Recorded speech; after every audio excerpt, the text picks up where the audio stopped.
Na sociedade da informação, o conhecimento é a moeda comum mundial e a internet é um instrumento poderoso que garante a competitividade das nações.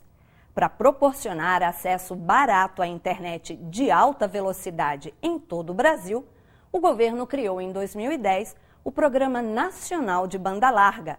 Mas apesar dos avanços em inclusão digital, a meta original de acessos ainda não foi alcançada. Dos 28 milhões de acessos programados para o PNBL, só 3 milhões, nem 3 milhões foram comercializados. São esses planos de 1 megabit por segundo a R$ 35,00. Mesmo nas conexões fixas existiam baixos limites de download, franquias de dados, que restringem a capacidade de navegação do usuário. Não pode ser considerado prioridade para um país um serviço que tem mais impostos do que cosméticos, aguardente e arma de fogo. A Comissão de Ciência e Tecnologia do Senado promoveu em 2014 uma série de eventos para avaliar o desempenho do Plano Nacional de Banda Larga e apresentou ao Poder Executivo um relatório com diagnósticos e recomendações.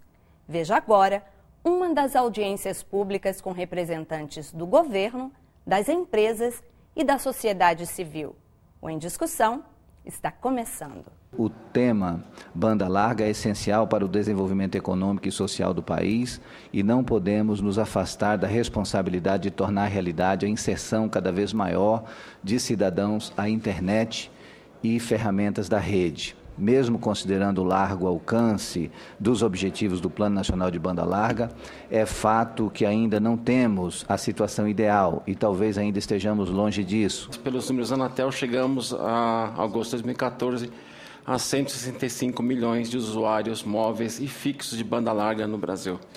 Cabe destacar que o crescimento de 2013 a 2014, agregamos na rede praticamente 80 milhões de usuários. É expressivo o crescimento da banda larga nesse último ano dentro do país. A meta do PNBL ela abrange a banda larga de uma forma geral, não só a fixa, mas também a móvel.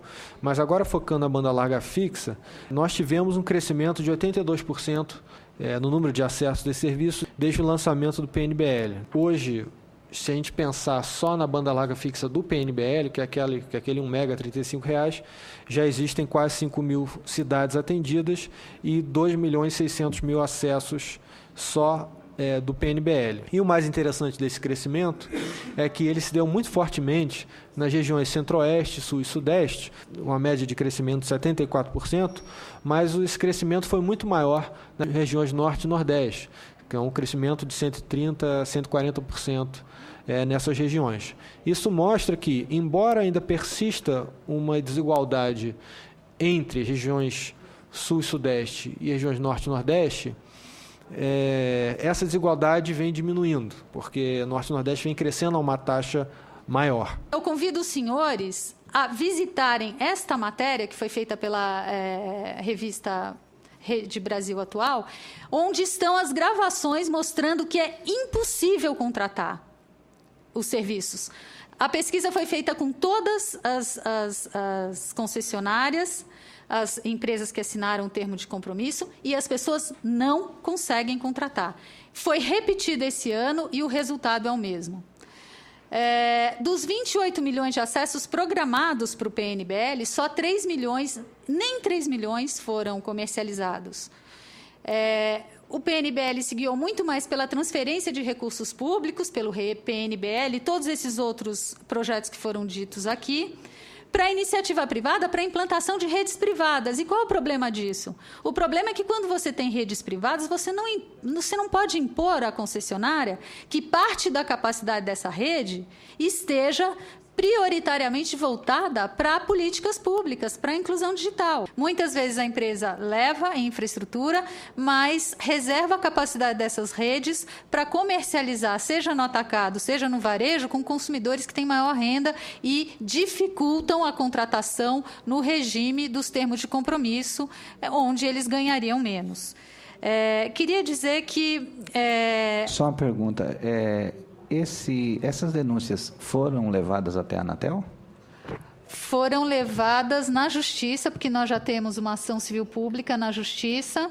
As empresas foram instadas pelo juiz para se manifestarem e agora o processo está aguardando a aprovação de sentença. As ofertas de PNBL no site das empresas, elas estão de uma forma clara. De forma nenhuma eu concordo com a posição de que nós não temos atendimento a esse serviço quando nós temos quase 4 milhões de serviços já ligados. Mas nós também temos oferta de banda larga móvel naquilo que o cliente quer.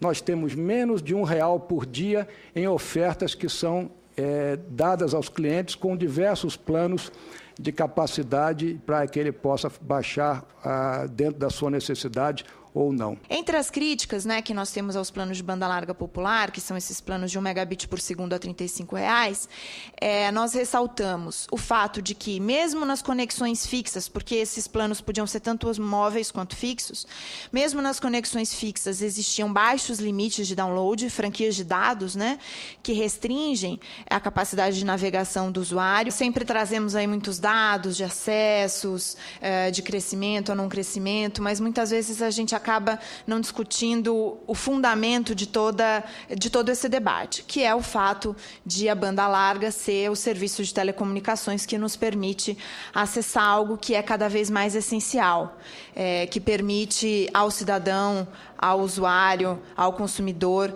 o acesso à informação, à cultura, à participação democrática, o acompanhamento dessa audiência e participação nessa audiência, a manifestação pública por meio de diferentes plataformas, o acesso à produção científica. Então, é disso que se trata quando a gente fala da importância do acesso à internet. E o Marco Civil, recentemente aprovado esse ano nessa casa, estabelece que a disciplina do uso da internet no Brasil tem por objetivo a promoção do direito de acesso à internet a todos. Portanto, a legislação brasileira garante, reconhece um direito de acesso à internet a todos os brasileiros, o que tem muita relação com o conceito de universalização, que agora o governo federal passa a trabalhar nessa chave, que é o entendimento, a compreensão de que quando um serviço é considerado essencial, um serviço de telecomunicações, ele tem que estar disponível a qualquer pessoa e entidade de interesse público, independentemente da localização ou da condição socioeconômica. Segundo a Anatel,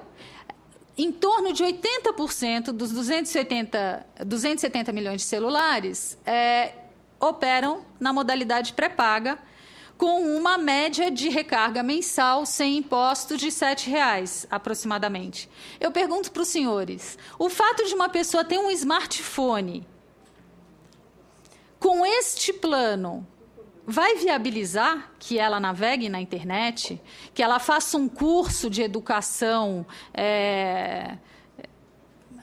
à distância, ou qualquer coisa que, de fato, represente inclusão digital, desenvolvimento cultural?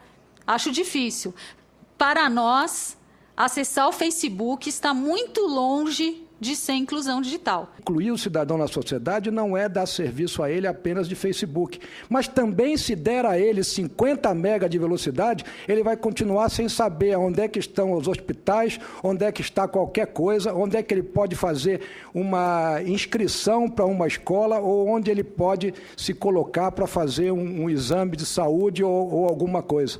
O Brasil tem 5.570 municípios e tem menos de 2.000 pontos de INSS para atendimento. Tem que ser feito através das plataformas de telecomunicações. E para fazer todo este serviço de acesso à base do cidadão, a velocidade não é o fator fundamental, porque ele não está ali baixando um vídeo, ele não está ali fazendo um acesso maior.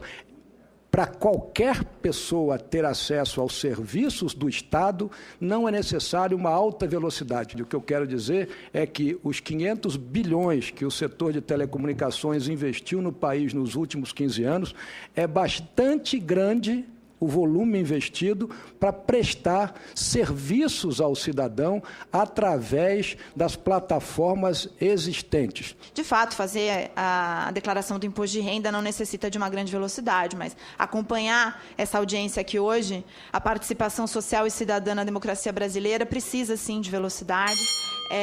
educação à distância, entre outros serviços, também precisam de uma ampliação da velocidade. Não pode ser considerado prioridade para um país um serviço que tem mais impostos do que cosméticos, aguardente e arma de fogo. A alta carga tributária responde por 43% dos valores do serviço de telecom. O senhor Levi falou de um investimento de 500 bilhões nos últimos 15 anos e se esqueceu de falar do tamanho do faturamento. Dá a impressão de uma espécie de doação do setor privado para o sistema de telefonia. Aprendi lá no painel, naquela exposição do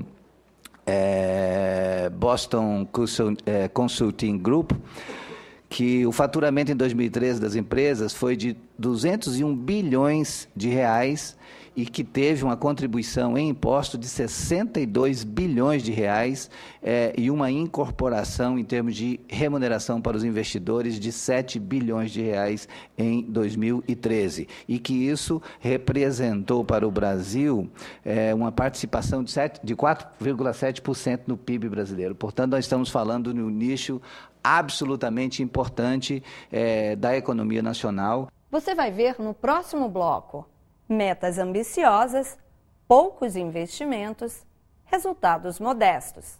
A Telebrás, pelo balanço dela, investiu de maio de 2010 685 milhões de reais, sendo que uma boa parte dessa foi para a Copa do Mundo.